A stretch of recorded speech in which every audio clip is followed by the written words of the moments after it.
Hi everyone, welcome back to my page and to another video where we share with you a success seed. We want to plant into your spirit ideas, strategies, tools, mindset shifts that help you to be more productive and to feel more successful no matter what you're doing, whether you're running a household or running a multinational corporation.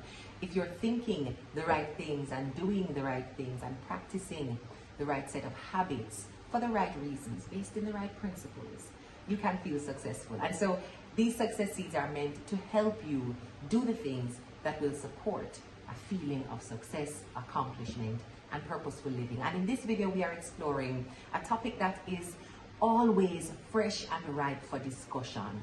How do I tell people no without feeling guilty? Or no is the hardest thing to come out of our mouth. It's easier for us to give people a yes.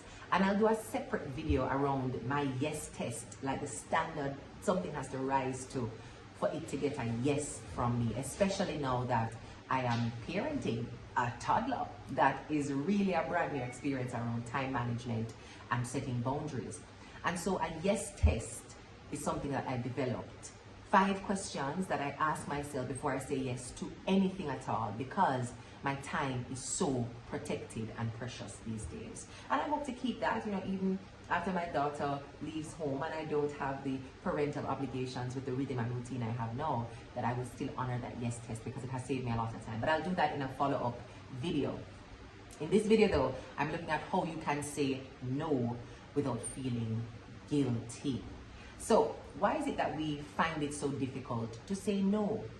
We want to belong, and so we try to avoid moments and situations that cause us to disappoint people to whom we're looking for social approval from. And a no is a sure way to disappoint the people who you want to impress, who you want to be embraced by, who you want to be recognized and celebrated and seen around. Another reason why the no is so hard to give is because we are worried that people will judge us for the no that we give them. Will they judge me as being unprepared? Will they judge me as being unwilling to work? Will they judge me as lacking flexibility and therefore not worthy of certain tasks and jobs and more salary at work because I've said no to taking on this particular obligation in the workspace? What will my no be interpreted as? And because we are always going to go to the worst possible extreme assumption, people think the worst of us when we say no. And because, as I said in point 1, we want them to think the best of us, we're going to give them a yes. You do not want people to criticize you, and so you say yes, believing that it will prevent them from having a negative opinion of you. We also say a lot of yes and find it difficult to say no because we are struggling with self-esteem. And it ties in perfectly with the first point that we're looking for approval, which is really a biological social engineering trait. You'll hardly find a human being unless they have some sort of personality or mental disorder who does not seek a social group where they feel welcomed, where they feel like they belong. So that's part of our social wiring or biological development over time, knowing that we are safer in our social groups than if we were to take on the world, the wild, wild wilderness alone. But beyond that biological need to feel supported and protected, this point around self-esteem, while related, is very distinct and different, because you can have healthy social connections while also having high self-esteem. Those of us who have low sense of self-worth and self-esteem, we believe that in order to be worthy of being invited and welcomed into other people's presence, we must submit to them, submit to their desires, submit to their wants, their fancies, their schedules, and their requests. And that low self-esteem causes you to lower standards, remove boundaries, because you want to be seen as always accessible so that you can be acceptable and therefore temporarily feel a little bit better about yourself. Now, there could be other reasons that cause you to fear saying no. It could be your upbringing, what you observed happening to people being ostracized and punished for saying no, especially to somebody who is seen as in a position of power, somebody who has influence, somebody who you should really submit to and revere. And so you've learned to step back and play small and hide so that you can show deference to somebody else. And the worst thing you could do if you're submitting to anybody, is to give them a no, because how could you resist or reject me, the great one? So you could have seen and observed how children, how adults were treated when they told others no, the things that were said about them, and that generates a fear coming out of your environment and your childhood, a fear of that happening to you too. You could also have experienced a very traumatic thing coming out of you telling somebody no. Maybe someone asks you to do something that is beyond your boundaries and you said no, and you actually lost an important friendship or an important relationship, intimate partner, business partner. And so you feel very palpably the impact of what your no can mean for relationships, and that point of trauma could still be influencing that resistance to telling people no. But almost always, one of the reasons why saying no is hardest is the immediate sense of guilt that people want you to feel when you give them a no. They look at you with disappointment. They start to negotiate with you about your no. They are looking for ways to have you prioritize what they want and deprioritize what you want. They're explaining to you why what they want is ultimately more important and superior to whatever you think your precious time should be allocated to. And you begin to feel guilty and question whether you were right in the first place to say no. And in some instances, after you say no, you rethink it and come back and say yes. Not because you have changed your mind, not because you believe that reprioritizing is best for you and your goals, but because they sent you on an all-expense-paid guilt trip. So we want to train ourselves in everyday life, knowing that these moments are going to come, knowing that the cultural cues and prompts and the sense of entitlement from the people around us will make it harder and harder to say no, when no is really the most productive response you can give. No is the opportunity you have to set your boundary on your time. So protecting your time, setting up time-related boundaries comes from an ability to say no. The more you're telling people yes, it's the more you're telling yourself no. The more you say yes to what they want you to do with your time, the more you say yes to what they want you to do with your resources, the more you say yes to what they want you to do with your creativity and your focus, it's the less of those things you have to give to yourself, to your family, to your projects, to your work, to resting. I want to share with you a strategy that you can use in different situations to say no without feeling guilty. So the first way that I've learned to say no is also a way that checks my ego at the door. It's when somebody calls me and says, I'm thinking about this, I have an idea for that, this is happening, and I think you would be the absolute best person to do it. I don't know anybody else who could be as good as you. And the ego loves that stroke. But make no mistake, the person who is saying that also knows that the ego loves that stroke. So you may never be quite sure if there was actually somebody else that they thought about, who they reached out to, who said no, and you're really second fiddle, right? Because they're stroking that ego for you. Now, I know the tricks in the trade, but most importantly, I know the importance of taking my ego out of the game. And so I have to ask that person who is making the pitch that I'm the best there ever was at this, am I really? Tell me some more about what you're looking to achieve here. Who is your target audience? What's the time of day that you're doing this? What's the method? What's the message that you want to get across? And I think honestly, before I say yes to any of those kinds of invitations, great and small, am I really the best person to do this? And then the ego will want me to give myself an automatic yes. The best there ever was, ever was. That's for people who know Pokemon. Big up my 90s babies and my early 2000 cable watchers who know that theme song from Pokemon. Right.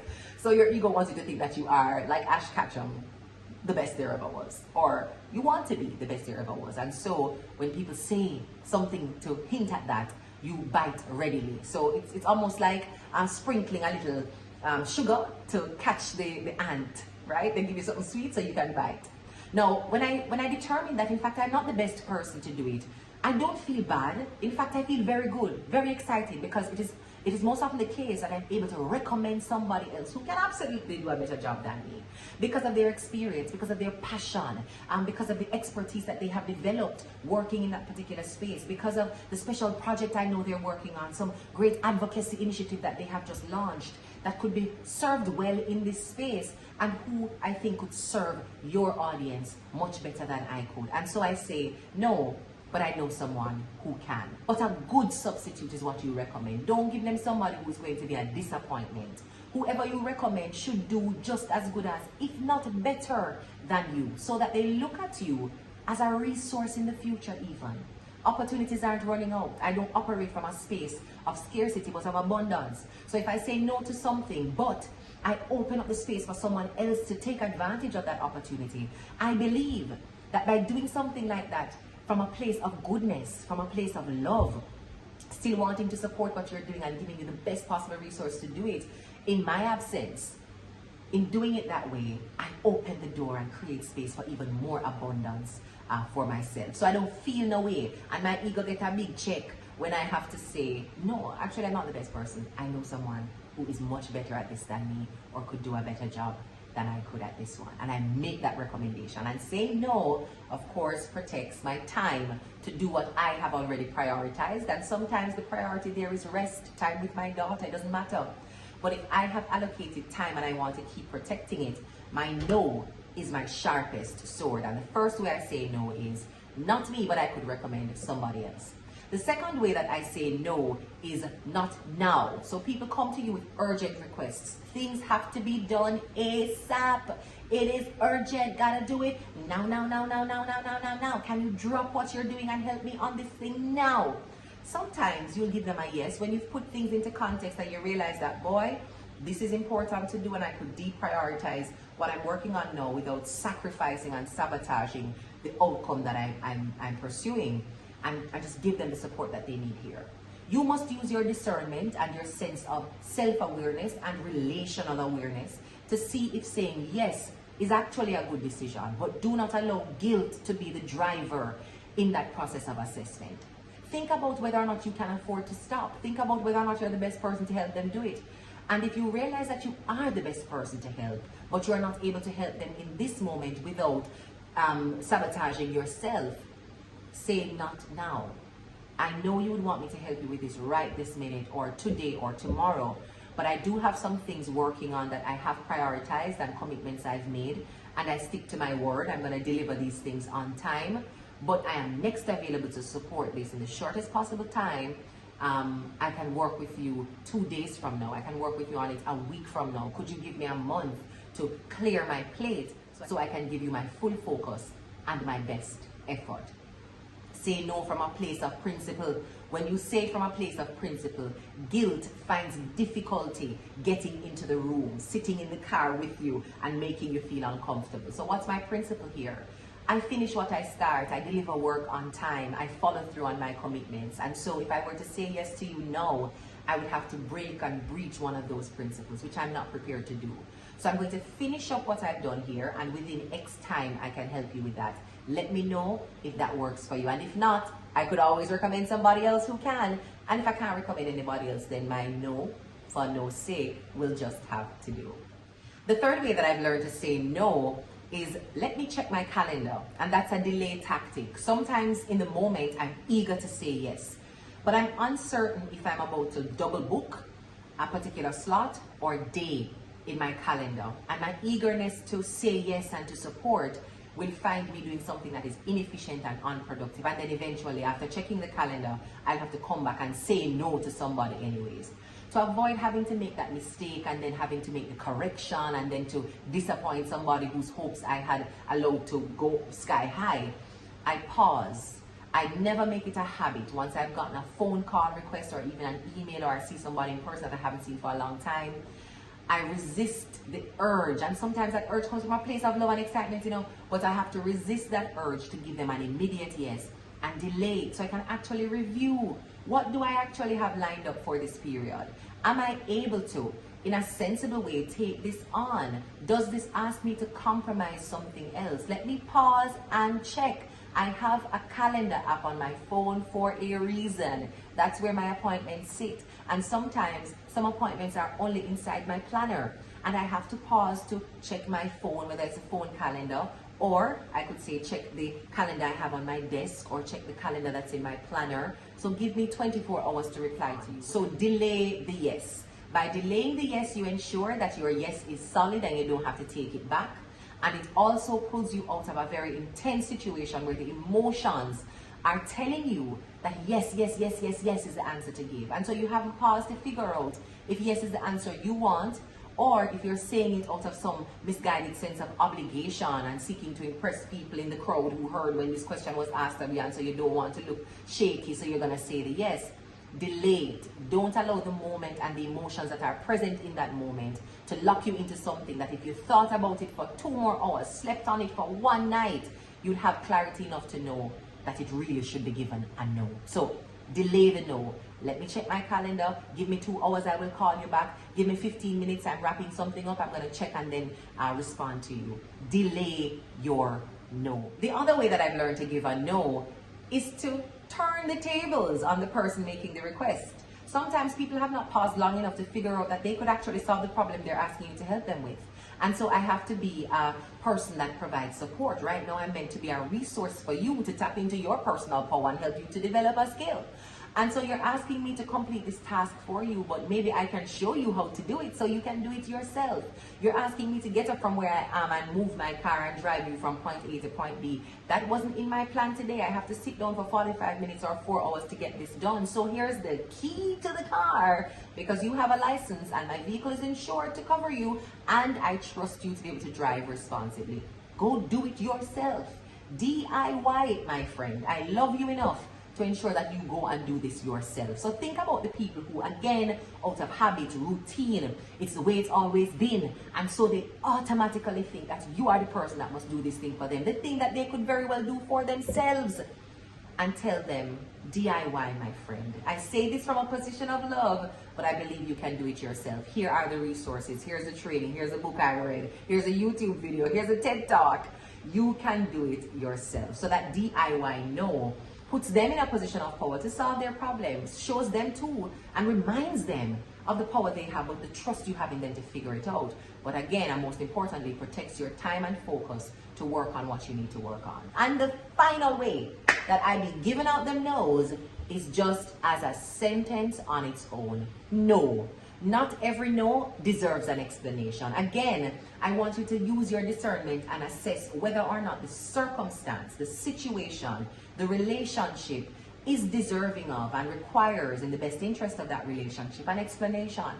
But not everybody who you're going to give a no to deserves that explanation. So don't think that in order for you to say a no, you need a reason to back that up. As far as I'm concerned, no can be a sentence in and of itself. In the same way my 3-year-old can tell me no, and when I ask her why she has no other reason, it is just no. That's her answer right now. That's all she has for me. I too must get comfortable with that smaller toddler-like version that had the courage to set a boundary and not feel compelled or bullied into explaining why I have this boundary. It is my boundary, and I am protecting my boundary with the one-word sentence, no, with a full stop. One of the things I would recommend as well, even as you exercise these various no's, is to give a no with a smile. Your no doesn't always have to be angry. It doesn't always have to be dismissive. It doesn't have to come short-tempered. The no can come with a smile. Again, recognizing that you're giving a no from the place of love. Love for you. Love for the work you're doing. Value and respect for the project and the focus required to get it done. You can give that no with a sense of peace and a sense of joy and a sense of love. That no can come as a soft answer. That no can come with a warm embrace and a delicate touch. That no can come with a big, broad smile. Again, figure out when that's appropriate. Because if somebody comes to you with a crisis that is urgent, smiling with them and laughing and telling them no could very well be situationally inappropriate. So again, do not leave your discernment at the door as you're practicing any of these strategies. You will need to be conscious and present in the moment to see what that moment requires of you emotionally. But I only say that to say, a no does not have to be something that you give with aggression, with angst, with short-temperedness, with irritation, because it comes from a place of love. You can give your no, even the hardest no that you've ever given, with peace, calm, love, and maybe even a smile. So those are my 5 recommendations on how to say no without feeling guilty. No, I can't do it, but I know somebody who can. Let me give you a recommendation. The second way that you can give that no is by letting them know their urgency will not be your urgency. So no, not now, which is sort of a delayed yes. But there are 2 types of delays that you can create. One of them can lead you to a yes and one can lead you to a no. This one though is the one that may very well lead you to a yes, where you end up saying, I can't do it for you now, today, tomorrow, but I can do it for you at that time. And if you can wait, then I will be able to give you a yes eventually. The other no, which is also a delay tactic, but this one leads to no as the final stop on the journey. Let me check my calendar. And sometimes that is just to create space between you and the request, you and the requestor, to think about whether or not this is something you actually want to do, to check your calendar and see if you actually have time to do it. And then take a decision maybe after you slept on it for a night or two, whether or not this is something you really want to do. But answering in the moment where the expectation is high and you don't want to say the wrong thing and you're not even quite sure why you're feeling like you want to say no, and you know if you can't articulate properly why you're saying no, so you just say yes, I'm done, but you know it's really a no on the inside. Create some space between yourself and the request, or yourself and the requestor. Another way to say no is to turn the table and give the requester a DIY. I know that it's something you can do. I know you have the skill to learn how to do it. I can't do it for you right now, but here are the resources available. If it's even to give them the car key and tell them to go and drive and get a cup of coffee or make that errand run themselves. And the fifth and final way that I encourage you to say no, guilt-free, understanding that it comes from a place of love and requires an explanation only if you choose to apply an explanation, because sometimes that one word is a sentence for itself. Is just no, no thank you, no that one is not for me, or just nah. So, all the best exercising the power of your no. And remember, the more you say no to the agenda, the haste, the urgency, the requests of other people, it's the more time you have to say yes to the things that really set your soul on fire, that encourage you, that inspire you, that cause you to get closer to your purpose and your highest level of contribution. If you're not protecting your time, you're not protecting your purpose. Thanks so much for watching this video. If you like this video, please like it, drop a comment below, and remember to subscribe to my page if you haven't already. And share this video with somebody who you know has a yes complex and need to flex a little more no muscle. Because remember, I say it again, until you're protecting your time, you're not protecting your purpose. Love and blessings. Until we see each other again, I hope you plant this success seed and it helps you to flourish in an area of life that matters most to you. Blessings.